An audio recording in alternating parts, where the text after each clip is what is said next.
going to be. I guess it all started when I was 16 years old. I lived in Houston, Texas. And I played in this band called The Last Wish, right? No applause, that's cool. No, please don't applause. We were awful. I mean, we were in high school, right? We were in high school. And I had this obsession with British bands. So everything I sang came out like this. No, for real. Like, who out there has Blue October's first album, The Answers?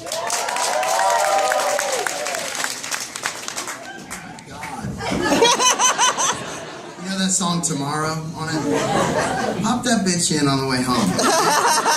And you'll see exactly what I'm talking about. It's like, tomorrow I'm gonna find a way to die. Jeez, man.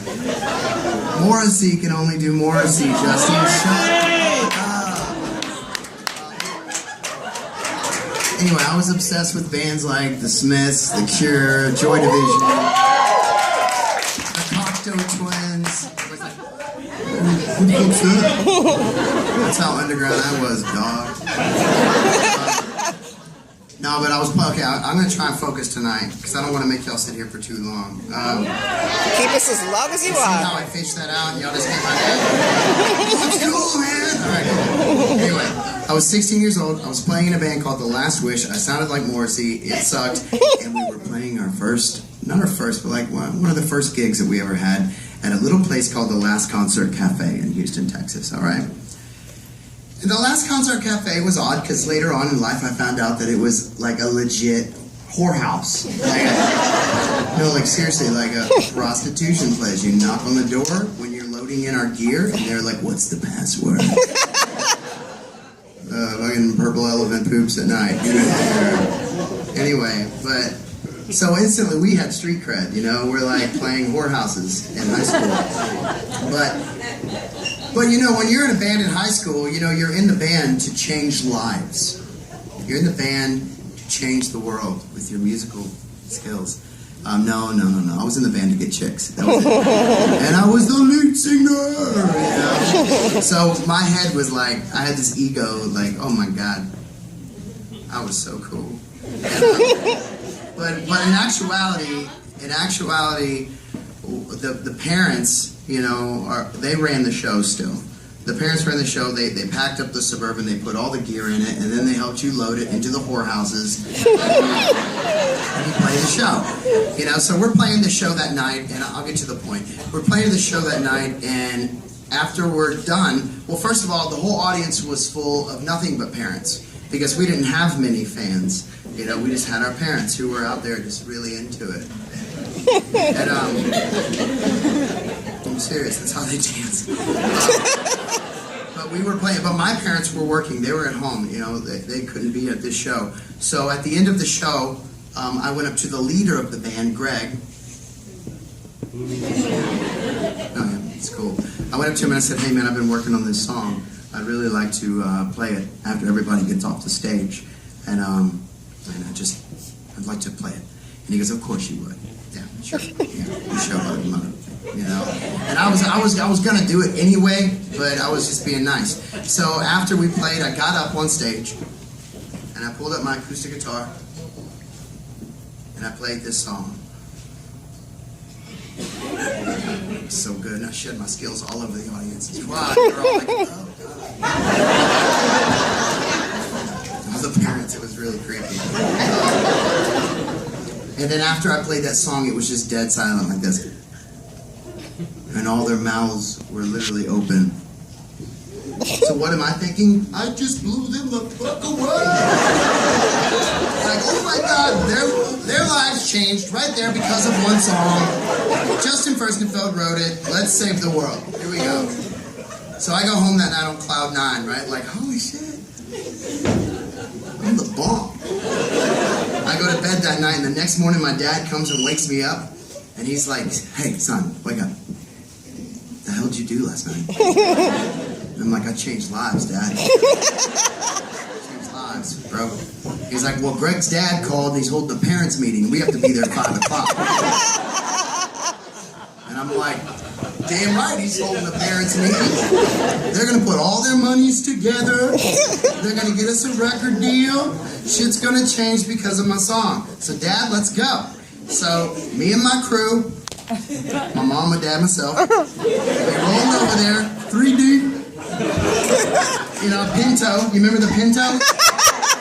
The shit was dropped. It wasn't dropped. We just had we had a shock problem. So, and I remember I'm sitting in the back.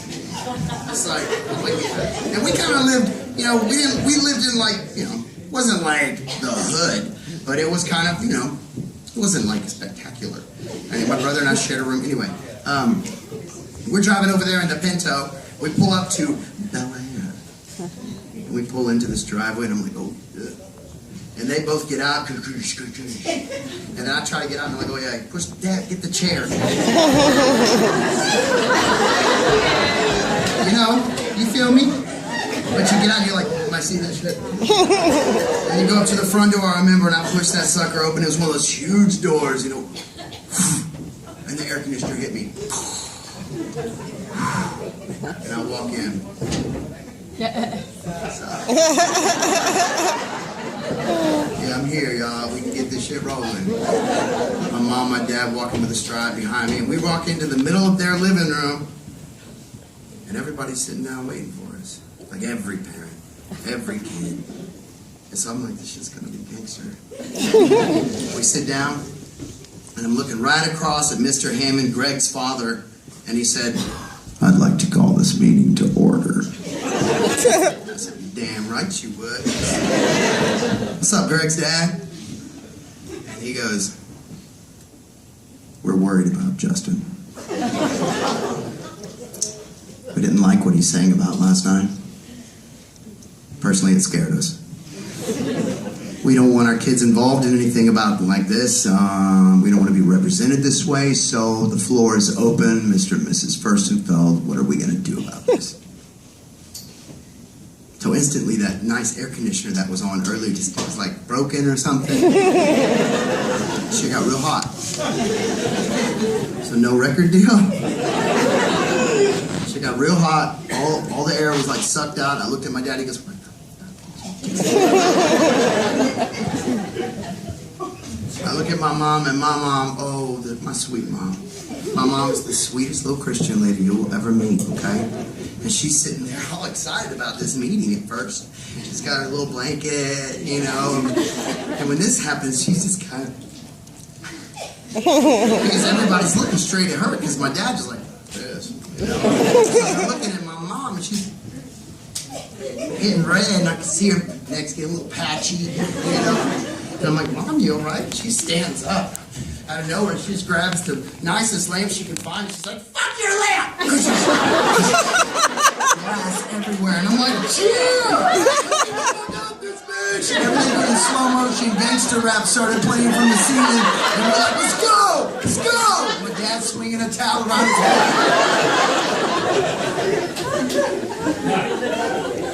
No, man, it didn't happen like that. My mom would never break somebody's lamp or say the F word. But man, that shit would have been cool. What happened was basically I leaned forward and I was like, I got this. Mr. Hammond, it's cool, dog. I'm going to quit. I quit, guys. I quit Last Wish. And I'm going to start a band called Blue October. But when I said that, 16 years old, I said, but I'm going to start a band called Blue October.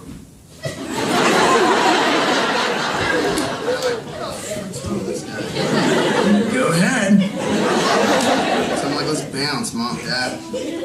We walk out, we get back in that Pinto.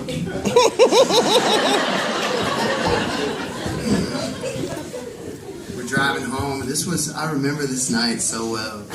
My mom's up front, my dad's up front, and I'm just sitting there in the back seat, smiling with the shit-eating grin on my face. Because I just discovered that if one song can do all of that shit, oh my God. The sky is the limit, dog. And I'm 16 years old. I'm just getting started, right? And I also remember it was a very poignant moment in my life. I remember sitting there and I smiled and I said to myself, that's the first and last time I'm going to let anyone ever tell me what I can say in a song. Right there. Boom, you know? Yeah. So hardcore. So we pull up in our driveway in that Pinto. My dad gets out, my mom gets out, I crawl out. We go to the front door, my dad opens it. He goes, well, I'll never get that fucking 2 hours back. Could have been fishing. My mom comes in, takes off her jacket, and she hangs it up. She takes off her purse and she hangs it up. And she goes and sits on our brown ass couch with brown flowers and wood coming out. You remember those who like tan? Like somebody puked on them? I don't know who thought that was a good idea. But she sat down on those beautiful couches and she looked at me and she said, well, Justin, why don't you play me this song they're talking about? And I'm like, I'm about to fuck you up. No, I lied again. I'm sorry. I couldn't have said that because my dad would literally beat the shit out of me if I said that. But I did look at her and I said, are you sure you want to hear this? She said, yes, I want to hear it. So I remember I sat down on the floor on our fake-ass hardwood floor. They were cold to my butt cheeks. Anyway. I looked at her, 16 years old. I said, you ready, Mom?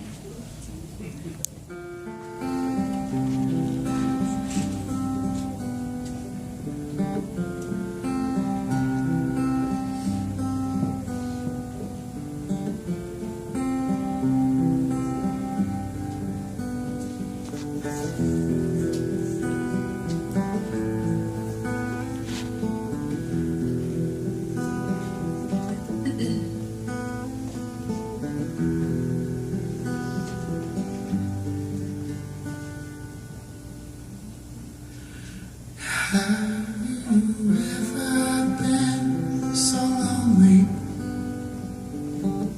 There's no one there to hold. Just pull me in or just sun me and then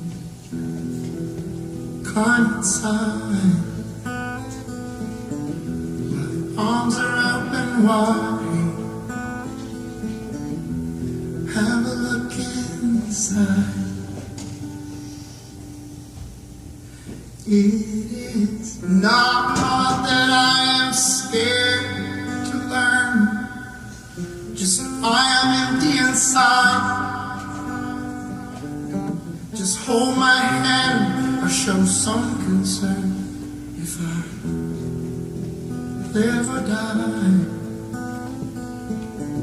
My arms are up and wide. Help me look inside. Singing ha-da-da-da-da-da, ha-da-da-da-da-da, ha-da-da-da-da-da,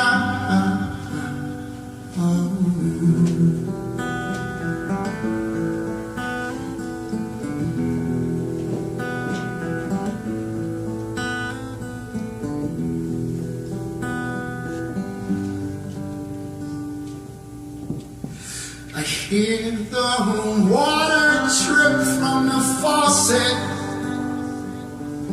and it's sweetly falling in tune. And I'm gently closing the closet, and I fall to the floor, and I crawl to my room. The thought of ending it soon. Just let me sleep in my room. Hear me cry,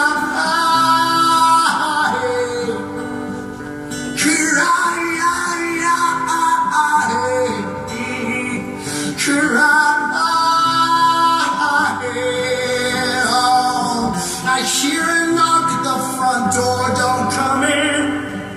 And I try to leave, but I can't shaking and leave me alone, just go away. Yeah, mother, I'm so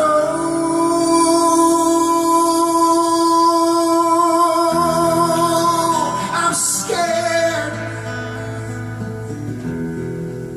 I'm so scared.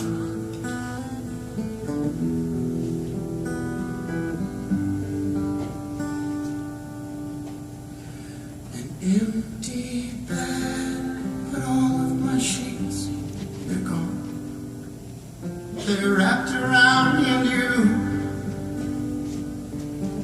and all is quiet but the drop of my gun. 'Cause I just want to belong to someone. But maybe life's not for everyone. And my mom's like, what the fuck? She starts calling for my dad in the other room. Daddy, get in here. What's wrong? It was beautiful, but what's wrong with you? Something's wrong. Daddy, get in here now. We need to hold a parents' meeting. Oh, shit. We already did that.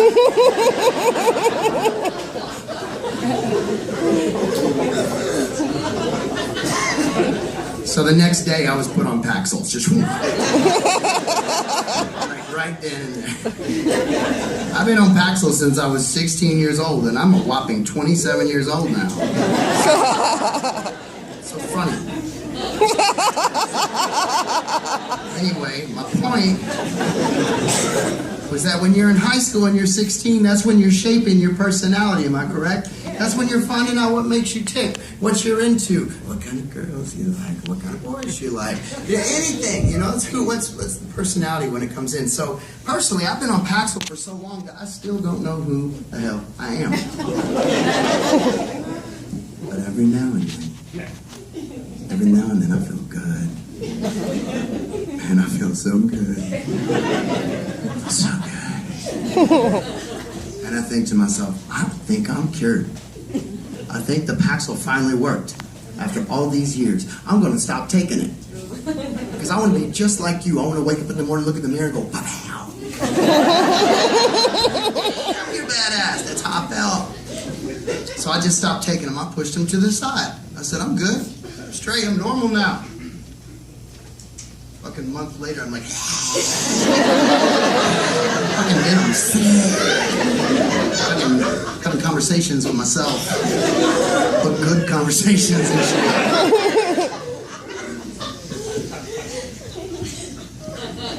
I just stay on them.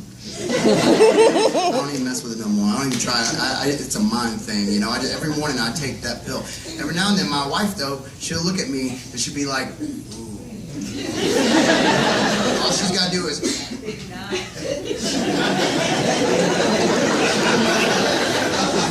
And I do like I usually do. Yes, ma'am. But I personally, you know, 16 years old, I didn't know what I was so sad about to write something like that. Where'd that come from? I had a wonderful childhood. My mother loved me. My father loved me. I played with toys. I loved G.I. Joe when I was growing up. Anybody like G.I. Joe out there? What? Knowing is half the fucking battle, right? I still live by that model.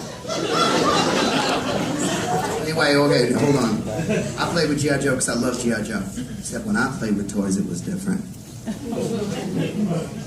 You remember Leatherface? You remember Duke? You remember Lady J? I had those three, right? Listen to this, guys. I had those three. And I dig this hole. I dig this hole and I'd lay Lady J inside of that hole. And I'd go pick all my mom's flowers and cover her in flowers. And Duke would be kneeling down next to her going, "My God, why did you take Lady J? It's so soon." And Leatherface would be kneeling next to him, rubbing his back, going, "It's okay, Duke. She's gone to a better place." And then this is how it happened. This is the best part about it all, man. I'm all into this. I'm shedding a little tear. And I turn around and I pop on my boombox, Chris DeBerg, Lady in Red, just to make all that shit go.